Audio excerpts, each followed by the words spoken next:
ऐसे कई घटनाओं में हमको दिखाई दिए हैं, ऐसा देखा है। वो निर्भय होकर, कोई भय नहीं लगा, ऐसा देखा। जैसे एक बार 3 बजे हम शौच के लिए कमंडल उठाया, तो जंगल में जाना होता था, कोई शौचालय की ऐसा, वो तो अभी कुछ वर्षों से शौचालय का ऐसी व्यवस्थाएं बनी नहीं, तो ग्रामीण आदि देशों में कहीं शौचालय पूरे नगर में नहीं होती थी, वो तो अभी व्यवस्थाएं हुई।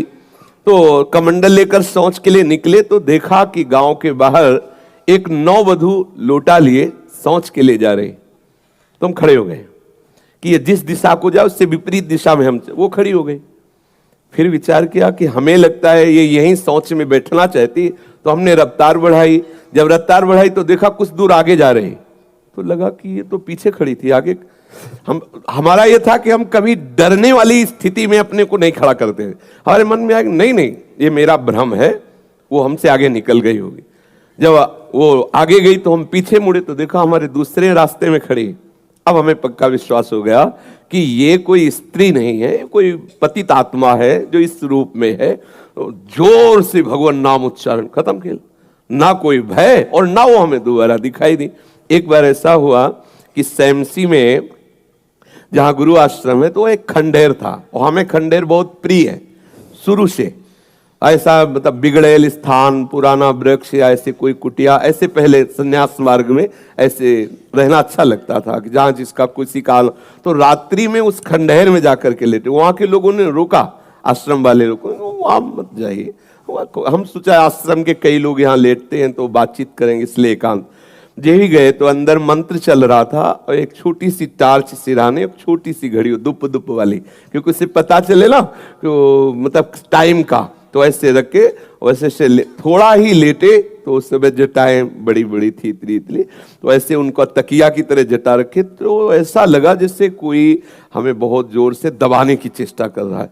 तो ऐसे देखा तो मुझे स्पर्श जैसा भी हुआ कि जैसे कोई कड़ा हाथों में एकदम। ऐसा कैसे हो सकता है? जब हम मंत्र जप रहे हैं तो कोई ऐसा कैसे हो सकता है कि कोई अशुभ आत्मा के छुए? तो टार्च लिया, बाहर निकले, कोई नहीं। मुझे लगा कि मेरी मानसिक बिगड़ेल बुद्धि हमको भयभीत करना चाहती है। नहीं नहीं, मैं नहीं मान। एक मन ने कहा यहां से हटके, वहां से हमको जिद्दी स्वभाव था, नहीं देखूं कैसा क्या। फिर वही जाके सोए।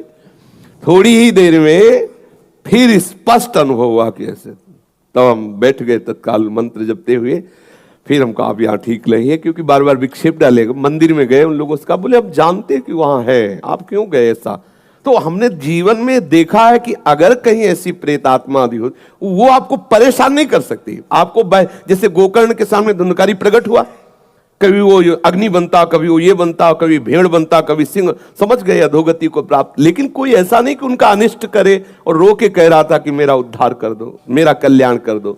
तो ये प्रेत आत्माएं भगवत धामवासी, भगवान नाम जापक वैष्णवों के प्रति अपना कल्याण करने के लिए आती है। किसी को भी कभी घबराना नहीं चाहिए। यदि कभी ऐसी परिस्थिति हो तो उच्च स्वर से नाम कीर्तन करने लगना, विश्वास करना, तुम्हें छू नहीं सकता कोई। ये हम इसलिए सत्ता नहीं मानते। जैसे कभी कोई प्रश्न करता है तो कह देते मेरे भगवान ही भूत रूप में आए। ये एक स्थिति है, एक भावना की स्थिति जो सत्य भावना है। वासुदेवा सर्वमिति, तो सब प्रभु ही है, और सच्ची बात सब प्रभु ही है। लेकिन ये जो अगर हम उस स्थिति को नहीं पहुंचे तो पक्का समझ लो कि अगर प्रेत योनि का कोई भी जीव तुम्हारे सामने आता है और तुम भगवान नाम जप कर रहे हो तो तुम्हें कभी परास्त नहीं कर सकता।